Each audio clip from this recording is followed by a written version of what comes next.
اللہ الرحمن الرحیم. اور میں آغاز کرتا ہوں ایک بہت ہی مشہور اور خوبصورت صوفی کلام کہ جس کے الفاظ کچھ اس طرح سے ہے کہ تیرے عشق میں جو بھی ڈوب گیا اس سے دنیا کی لہروں سے ڈرنا گیا.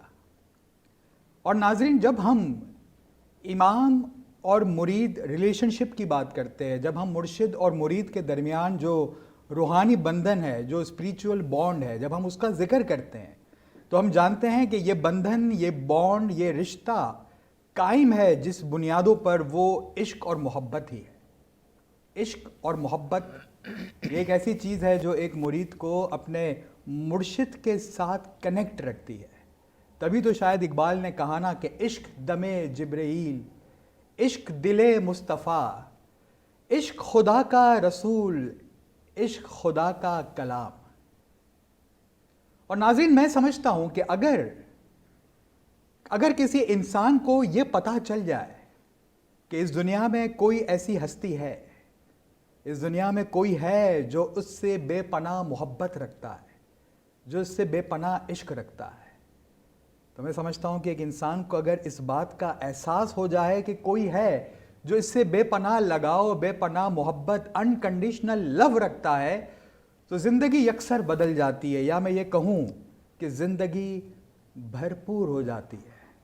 یہ جو بھرپور زندگی جس کے عنوان پر آج ہم نے یہ محفل، یہ پروگرام سجایا ہے، میں سمجھتا ہوں کہ صرف انسان کو یہ احساس ہو جانا چاہیے کہ اس کی زندگی میں ایک ایسی ہستی ہے جو اس کے ماں باپ، اس کے والدین، اس کے رشتہ دار، اس کے دوست یار سب سے زیادہ بے پناہ چاہت، بے پناہ محبت، بے پناہ شفقت رکھتی ہے. کچھ ایسا ہی رشتہ ایک مرید کا اپنے امام کے ساتھ ہوتا ہے. اور ناظرین، جب ہم اس رشتے کی بات کرتے ہیں، جب ہم عشق اور محبت سے بھرا اس رشتے کی بات کرتے ہیں، تو ہم جانتے ہیں کہ یہ عشق یک طرفہ نہیں ہوتا، یہ عشق دو طرفہ ہے. ایسا نہیں ہے کہ صرف جماعت ہی اپنے امام کو بے پناہ چاہتی ہے، محبت رکھتی ہے، بلکہ امام بھی، یہ دو طرفہ عشق اور محبت کا معاملہ ہے. امام بھی اپنے مریدوں سے، اپنی جماعت سے بے پناہ عشق اور محبت رکھتے ہیں. اور اس بات کا ثبوت، اس بات کی گواہی میں سمجھتا ہوں امام کے وہ الفاظ ہے جو امام اپنے ہر پیغام میں، اپنے ہر گائیڈنس کے اندر امام یہ الفاظ بارہا استعمال کرتے ہیں. امام فرماتے ہیں کہ you all are always in my heart, in my thoughts and in my prayers, کہ آپ سب جماعت ہمیشہ ہمیشہ ہمارے دل میں، ہمارے خیالات میں اور ہماری دعاؤں میں. یہ امام کی جماعت کے ساتھ جو عشق اور محبت ہے اس کا ایک واضح اظہار ہے. تو آئیے ناظرین، آج ہم پیارے امام کی پیار بھری باتیں کریں. آج ہم ہمارے پیارے امام کی پیار، ان کی شفقت، ان کی محبت جو وہ اپنے جماعت سے رکھتے ہیں اس کے حوالے سے کچھ گفتگو کریں اور اپنے دلوں کو عشق امام سے پرنور کرتے ہیں. اور میری خوش نصیبی ہے، ہماری یہ خوش قسمتی ہے، اور میں بہت ہی عاجزی کے ساتھ یہ بات کرنا چاہوں گا کہ مجھے خوشی ہے کہ آج اس گفتگو کے اس سلسلے کے اندر میرے ساتھ موجود ہے طریقہ بورڈ کے سینئر موسٹ اسکالر کمال الدین علی محمد صاحب آج ہمارے ساتھ موجود ہے. تو کیوں نہ ہم گفتگو کا سلسلہ آگے بڑھاتے ہیں اور امام کے عشق اور محبت، اور خاص طور پر جب ہم ایلڈرلی ممبرز کی بات کرتے ہیں اس حوالے سے ہم کچھ گفتگو کرتے ہیں. تو سب سے پہلے سر ویلکم، میں آپ کو خوش آمدید پیش کرتا ہوں. شکریہ. اور سر میں سب سے پہلے یہی آپ سے پوچھنا چاہوں گا کہ جو عشق اور محبت کا یہ جو رشتہ ہے امام اور مرید کا، تو میں چاہوں گا کہ اس حوالے سے آپ کچھ اظہار خیال کریں. اور خاص طور پر جب ہم عمر رسیدہ افراد کی بات کرتے ہیں، جب ہم ایلڈرلی ممبرز، جماعت کے جو ایلڈرلی ممبرز ہیں ان کی بات کرتے ہیں، تو امام کے ساتھ امام کی جو ہدایات ہے اور امام کی جو پیار اور محبت اور شفقت ہے ان کے ساتھ، اس حوالے سے کچھ اظہار خیال کریں. بسم اللہ الرحمن الرحیم. تھینک یو اکبر. جیسا کہ ہم جانتے ہیں کہ دین اسلام جو ہے وہ دین اور دنیا دونوں کے درمیان ایک بیلنس کی بات کرتا ہے، اور دونوں میں آگے بڑھنے اور ترقی کرنے کی بات کرتا ہے. قرآن حکیم میں جو بہت ساری دعائیں ہیں ان میں ایک بہت خوبصورت دعا جو عبادات میں باقاعدگی سے ادا کی جاتی ہے کہ ربنا آتنا فی الدنیا حسنۃ وفی الآخرۃ حسنہ، کہ اے ہمارے پروردگار جو دنیا میں بہترین ہے وہ ہمیں عطا کر، اور جو آخرت میں بہترین ہے وہ ہمیں عطا کر۔ اس کا مطلب کہ ہمیں دونوں جہان کا جو بیسٹ ہے وہ حاصل کرنا ہے۔ اور خود زمانے کے امام کا یہ ارشاد ہے کہ ہم اپنے روحانی بچوں کے واسطے جو دنیا میں بہترین ہے وہ چاہتے ہیں اور جو آخرت میں بہترین ہے وہ چاہتے ہیں۔ رسول پاک صلی اللہ علیہ وآلہ وسلم کا بھی ارشاد ہے کہ امرت لصلاح دنیاکم و نجات آخرتکم، کہ میں تمہاری دنیاوی بھلائی اور آخرت کی نجات کے واسطے آیا ہوں۔ یعنی آپ دیکھیے کہ آپ کا بھی جو منصب ہے، مینڈیٹ ہے، اس کا حصہ یہ ہے کہ دنیا اور آخرت دونوں کی بھلائی ہے۔ تو یہ جو دین اور دنیا دونوں، حالانکہ امامت ایک روحانی منصب ہے، مگر اس مینڈیٹ میں مریدوں کی کوالٹی آف لائف کو امپروو کرنا یہ بھی زمانے کے امام کے منصب کی ذمہ داری میں شامل ہے۔ اس لیے زمانے کے امام بار بار خود اس بات کا اظہار کرتے ہیں اپنے امامت کے انٹروڈکشن میں کہ اگرچہ یہ ایک روحانی منصب ہے، مگر مریدوں کی کوالٹی آف لائف کو امپروو کرنا اور اس کے لیے کام کرنا یہ بھی زمانے کے امام کی ذمہ داریوں میں شامل ہے۔ اور یہ کمٹمنٹ چونکہ منصب کے ساتھ ہے، یہ انسٹیٹیوشن خود یہ ڈیمانڈ کرتا ہے، یہ منصب ڈیمانڈ کرتا ہے۔ اس لیے آپ دیکھیں کہ ائمہ علیہ السلام کا یہ کلام ہے، زمانے کے امام کا بھی یہ فرمان ہے کہ ہم نے اپنے دادا جان کی طرح اپنی پوری زندگی اپنے روحانی بچوں کی دنیاوی روحانی فلاح بہبود کے لیے وقف کی ہے۔ یعنی پوری لائف جو ہے وہ ڈیڈیکیٹڈ ہے مریدوں کے فلاح و بہبود کے لیے۔ اب یہ جو منصب ہے روحانی منصب، اس میں جو محبت، لو اور عشق کا عنصر یہ بڑا پری ڈومیننٹ ہے۔ یہ جسمانی رشتہ نہیں ہے اور کوئی بھی جسمانی تشبیہ اس کو میچ نہیں کر پاتی۔ تو آپ دیکھیں جب بھی وہ روحانی منصب کی بات ہوتی ہے، اللہ تبارک و تعالیٰ نے اپنے آپ کو کتنی صفات سے پہچان کروائی ہے، مگر رحمان اور رحیم یہ جو دو صفات ہیں یہ پری ڈومیننٹ ہے بالکل، کہ ایونچولی وہ رحمان اور رحیم ہے۔ تو آپ دیکھیں اس رشتے میں یہ کتنا پری ڈومیننٹ ہے۔ تو اسی طریقے سے رحمت للعالمین، آپ نے حضور اکرم صلی اللہ علیہ وآلہ وسلم کے لیے فرمایا کہ وَمَا أَرْسَلْنَاكَ إِلَّا رَحْمَةً لِلْعَالَمِينَ، ہم نے آپ کو سارے جہان کے واسطے مرسی، رحمت بنا کر بھیجا ہے۔ مومنین کے لیے خاص فرمایا کہ بالمؤمنین رؤوف الرحیم، مومنوں میں تو بہت ہی زیادہ مہربان۔ تو آپ دیکھیں رؤوف الرحیم اللہ تبارک و تعالیٰ نے اپنی ذات کے واسطے بھی استعمال کیا، یہی صفت پیغمبر صلی اللہ علیہ وسلم کے لیے بھی استعمال فرمایا۔ اور امامت چونکہ اسی جانشین میں چلی آ رہی، تو امامت میں بھی یہی عنصر جو ہے وہ پریڈومیننٹ ہے کہ امام اپنے مریدوں سے، اپنے روحانی بچوں سے بے حد محبت کرتے ہیں، چونکہ وہ اس منصب کا حصہ ہے۔ اور امام اس لحاظ سے مریدوں کے روحانی ماں باپ ہے، لیکن مولا بار بار فرماتے کہ ہماری محبت اپنے روحانی بچوں کے واسطے جتنی ہے، آپ کی محبت اپنے روحانی بچوں کے لیے کبھی بھی نہیں ہو سکتی، اور ہم اپنے بچوں سے جتنا پیار کرتے ہیں دنیا کے کوئی بھی ماں باپ اپنے بچوں سے اتنا پیار نہیں کر سکتا ہے۔ تو اس لحاظ سے زمانے کے امام نے اپنی نہ صرف زندگی اپنی ڈیڈیکیٹ کی ہوئی ہے، بلکہ ہمیشہ ہمیں اس بات کا ایشورنس دیتے ہیں کہ امام زمان ہر لمحہ، ہر گھڑی، ہم نے بار بار یہ سنا، کوئی سیکنڈ ایسی نہیں ہے، کوئی منٹ ایسے نہیں ہے، کوئی گھنٹہ ایسا نہیں ہے، کوئی ہفتہ ایسا نہیں، کوئی مہینہ ایسا نہیں، کوئی سال ایسا نہیں کہ زمانے کے امام آپ کے لیے نہ سوچتے ہوں۔ تو وہ ہمارے لیے کیا سوچتے ہیں؟ جس طرح ماں باپ ہمیشہ اپنے بچوں کی بہتری کے لیے سوچتے، زمانے کے امام ہر سیکنڈ ہماری فلاح اور بہبود کے لیے سوچتے رہتے ہیں۔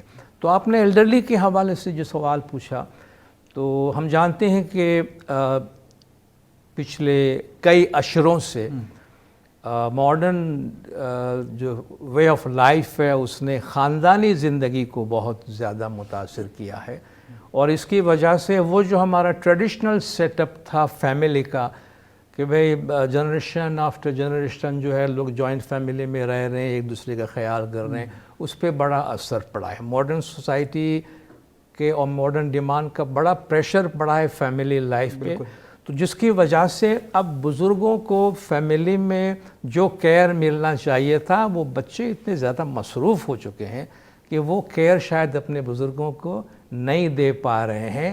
تو زمانے کے امام آف کورس ہم سے کافی زیادہ آگے تک دیکھتے ہیں، تو امام زمان نے خود یہ بیڑا اپنے ہاتھ میں اٹھایا اور مولانا نے فرمایا کہ بھئی یہ جو جیسے جیسے عمر بڑھتی ہے تو عمر رسیدہ لوگوں کے مسائل بڑھتے ہیں، ان کو کیئر کی، کنسرن کی، سنبھال کی ضرورت پڑتی ہے، تو مولانا نے فرمایا اب یہ ہماری امامت کی ذمہ داری ہے کہ ہم ان کو لک آفٹر کریں۔